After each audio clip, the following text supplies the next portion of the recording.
Hello guys, তো আজ সকাল সকাল উঠে পড়লাম। আজকে বাড়িতে মা ছিল না, ওই জন্যই ভাবলাম কি খাওয়া যায়। তারপরে আমি আমার একটা বন্ধুকে ফোন করে দিলাম। তারপর আমার নকল বউটাকে কাছে টেনে নিলাম। তারপর আমি আমার একটা বন্ধু বেরিয়ে পড়লাম দোকান থেকে কিছু কিনতে।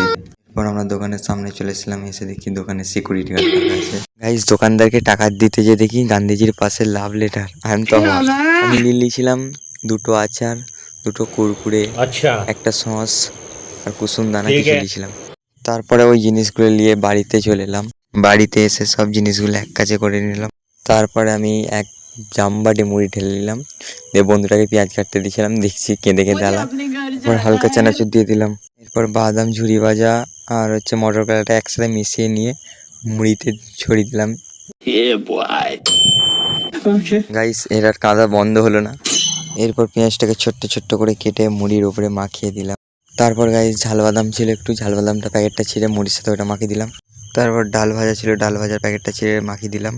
গাইস, বিঙ্গোর প্যাকেটটা হাতে করে গুঁড়ো করে মুড়ির উপরে ঢেলে দিলাম। বাকি ছিল কুসুম দানা, তো কুসুম দানাটাকেও ঢেলে দিলাম। তারপর লঙ্কার আচারটা ছিঁড়ছিলাম, কিন্তু গাইস লঙ্কার আচারটা দেখে আমার জিভে পানি চলে আসে।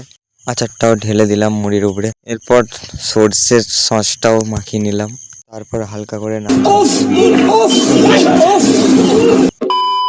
তারপর ছুরি করে পুরো মুড়িটা মাখাচ্ছিলাম, কিন্তু মুড়িটা মাখানো হচ্ছিল না, তাই ভাবলাম হাতে করে মাখাতে হবে। তারপর হাতে করে শুরু করে দিলাম।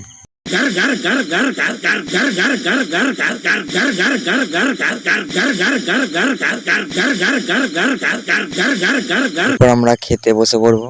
আমাদের রেডি হয়ে গেছে, তো তোমরা যদি খেতে চাও তাহলে আমাদের পাশে এসে বসে পড়ো। গাইস, মুড়িটা খাওয়ার পর আমার তো অবস্থা একদম খারাপ। গাইস, তোমাদের জন্য লাস্ট পর্যন্ত उठा ले रे देवा, उठा ले रे बाबा।